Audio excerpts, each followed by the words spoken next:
Welcome back everybody, my name is Eltimar and we are going to be continuing our Let's Play of Sunless Sea with the Zubmariner DLC/expansion.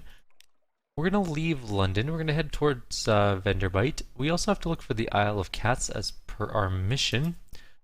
What else do we have sitting on our ship? Actually, I should take a quick look at our hold. So we have the Tomb Colonist. We have a bale of Parabola linen. I don't have much else going on right now. Quaker's Haven port report, which we haven't turned in.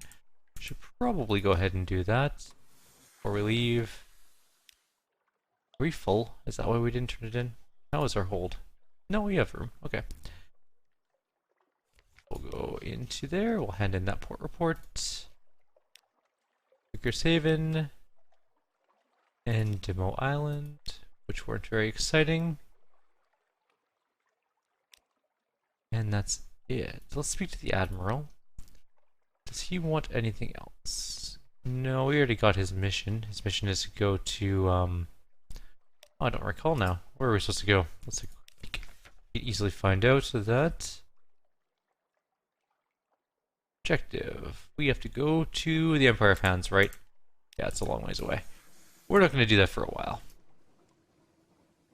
We're going to head to Venderbight and then I guess we could head towards the Isle of Hands. The thing about the Isle of Hands is if we look at our map, it could be anywhere over here. Sort of like over here. That's a lot of room. And the Isle of Cats can be like here or here. Kind of a toss-up. So we're going to have to do some exploring before we can really fully engage with that. We might as well instead travel north. I don't think the music's loud enough. I'm going to turn it up a little bit.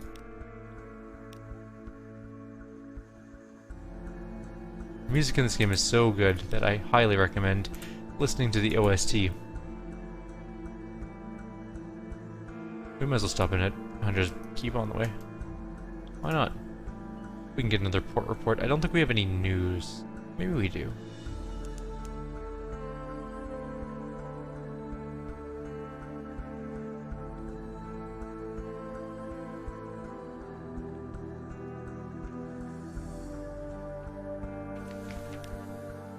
We do have news, so we have tempted them back out with more news. Let's have lunch with Lucy. Lucy, the middle sister, is sunny, restless, and prone to giggles. Lucy leans over and whispers to you confidentially, a complex story about a butler, a pig, and an inheritance. You don't follow all the details of the plot, but somehow the pig ends up in the attic and the butler in a vicar's bed. Candles flicker, dishes enter and leave, and the wind butts gently at the window panes. By the time the plum pudding arrives, you're as cheerful as you've been in months. We lost some terror, we lost some hunger, we gained some supplies, and that's really all we can do here except for reconnoitering the island, which just gives us another port report. And we'll do a quick jump cut to when we arrive at Venderbight, or if something interesting happens between then and now. So moments after that, we have found a pirate boat to fight. Which we're going to do because it's free stuff, mostly. And it's pretty easy to kill pirates at this stage of the game. All you have to do is stay behind them, out of their firing arc. They have front-mounted guns, so they have kind of a narrow firing arc. And we can just kind of stay behind them, let our gun lock on, which is a deck gun, that's why it's such a huge arc. And then finish them off. You destroyed a pirate steam pinnacle. Not pinnacle. Why do I keep saying pinnacle? Ship is yours. What will you do with her? Loot and scuttle her. She's an old, vile vessel, and these seas aren't safe. Take what you can and move on. We got a cache of curiosities, which was 4 supplies. That's actually pretty decent. Alright, off to Venderbight. We're actually looking pretty good for supplies and fuel right now. We have 19 fuel and 18 supplies. Not too shabby at all. There's also a crab there we could kill and dissect for some more pages, which I think we are going to do. Come back, crab. I need to make stew. Crab stew. It's going too far. You know what? We're not going to chase it across the ocean.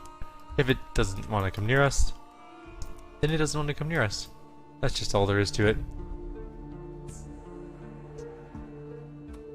We don't need our lights here. We are in Venderbight. It's pretty safe. Our terror isn't going to go up too much here, luckily.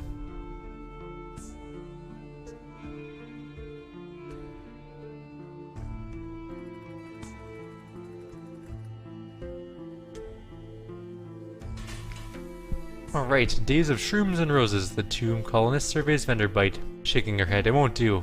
She says it won't do at all. A plan. I had no idea the place would be quite so unprepossessing. Perhaps we can liven it up a little. Yet, if only I knew a helpful Z-Captain. Bring 10 units of mushroom wine to Venderbight, and perhaps they'll have something for you. So we are supposed to bring a bunch of wine here. We don't have that much wine. We don't even have close to that much wine. We can't even buy that much wine. We do have money, though. We could buy that much wine. From London, possibly, but we'll figure that out later. Let's check out what to do in Venderbight. Let us provide what we have. Nope, we don't have that yet. Tomb colony of Venderbight. Somebody is trying to get our attention. One of the tomb colonists takes an obvious interest in your crew, especially the Clatterly Heir. The tomb colonist draws you a little way away from the Clatterly Heir. Don't tell her you met me, he says in a hoarse rasp.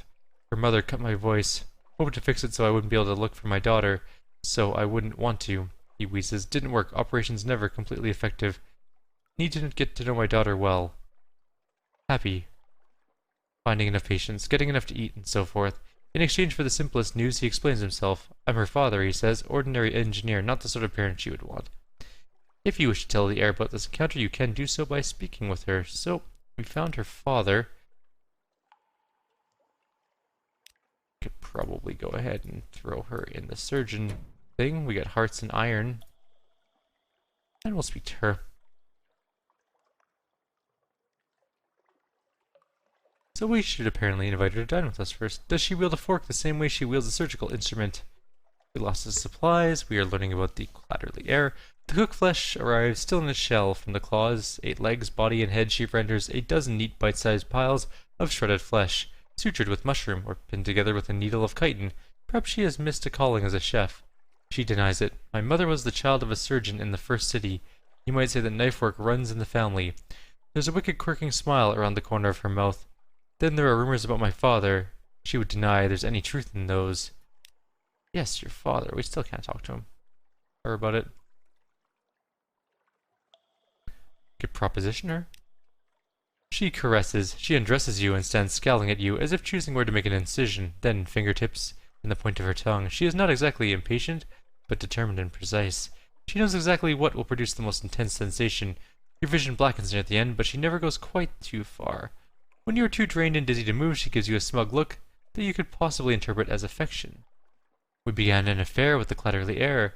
We fraternized with one of our officers. And we still can't tell her about her father. Why? You suck at letting me know about your father. Anyways, back into the city. We can't assist a specialized collector. We can't get the call for help, because apparently we don't have that.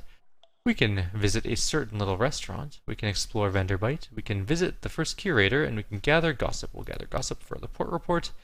Along the coast of the Untersee, it is remarkably hard to die. The decrepit and nearly dead who leave London become tomb colonists and settle here in a bandaged peace. But they don't give up their ties to home, or their politics. You gather a handful of complex clues, enough to keep your contacts in London interested. Right, well, let's go to that little restaurant.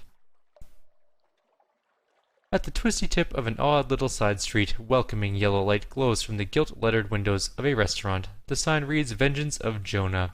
A beefy tomb colonist bustles up, a grey mustache pokes impertinently from under his bandages. Come in, come in! We found the Vengeance of Jonah. We can recruit the bandaged poissonnier. Poissonnier? I don't know. He is supposed to be really good, though, and actually he is. I know he is. We're kind of poor, but at the same time we could really use this guy as a cook. So I think we will go ahead and hire him. So we'll recruit him. Avid enthusiasm. Ah, my captain, things we will catch, the things we will consume, that we will experience. We will discover the seventh sensation, you and I. The taste that one tastes with the heart. You there, sailor, careful with the brazen alembic. It's worth more than your wretched souls. Now we're a little bit poor again, but we still have lots of supplies and fuel, so we're okay on that at least. Let's go deal with the first curator. Z-Captains. The first curator gives audience. The first curator is responsible for the preservation of the tomb colonies. It has been here much longer than London, like all of the oldest tomb colonists, but even tomb colonists dissolve in the end. Its time is close. No more light. The obsequious steward cautions you. The curator is terribly afraid of moths. He opens the door, and you step into near darkness. A pair of luminous lamplighter bees buzz in a latticed ivory tube. There is no other source of light. A bandaged shape no larger than a child lies crumpled on a couch. It lifts its head with obvious effort. It takes several seconds for you to distinguish its voice from the soft buzz of the bees. "See, Captain Silkskin, not much left of me. I will go into the Grand Sanatorium. Bring me colors, 7 colors. Pay well." 7 colors? Cosmogon, Urigo, Pelican, Stewardess, List. Find them here and there across the wide black sea. Alright, well, let's accept the commission. No more words. It collapses, rustling back onto the couch. Even the effort of speaking seems to have diminished it a little. The audience is over. As the door opens, it shrinks from the finger of light that reaches across the floor. Outside, the obsequious steward nods. The book? Yes, a book. He hands you a slim, illustrated volume. The curator's old as dust. We would all be grateful if you do it this last one favor. So we have to find Aposcion, Cosmogon, Gaunt, Irigo, Pelican, Violent, and Vieric. And I think we can do more with him. Let's ask about the Grand Sanatorium. A long, low chuckling. "Oh, Silkskin, you don't want to know." The chuckling becomes a cough. "We don't die down here below, not unless we go to Z. So we needed something else, somewhere to end." So it's a place of grim ending for the tomb colonists. That's pretty much all we can do here, isn't it? We could explore Venderbight, I guess. Sure. We lost one terror. Here you are at the Vengeance of Jonah again. Your feet or your nose has brought you back. The welcoming yellow glow is like the window of your own home. The terrors of the Z recede a little. That's really all we can do. I don't want to spend any more money. So let's equip our new officer. He gives +6 hearts, +3 pages. And let's speak to him. We can increase our heart.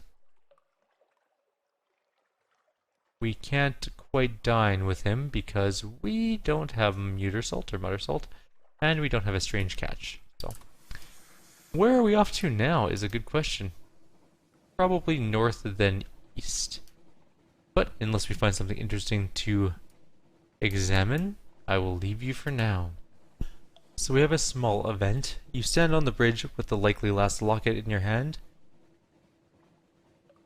Don't you dare forget me. I can keep it. It's a risk for both of you. Shorebound lovers grow lonely and Z captains die young. Or I can throw it away. With enough time and effort, you could break her heart. Or she yours. I'll keep it for now.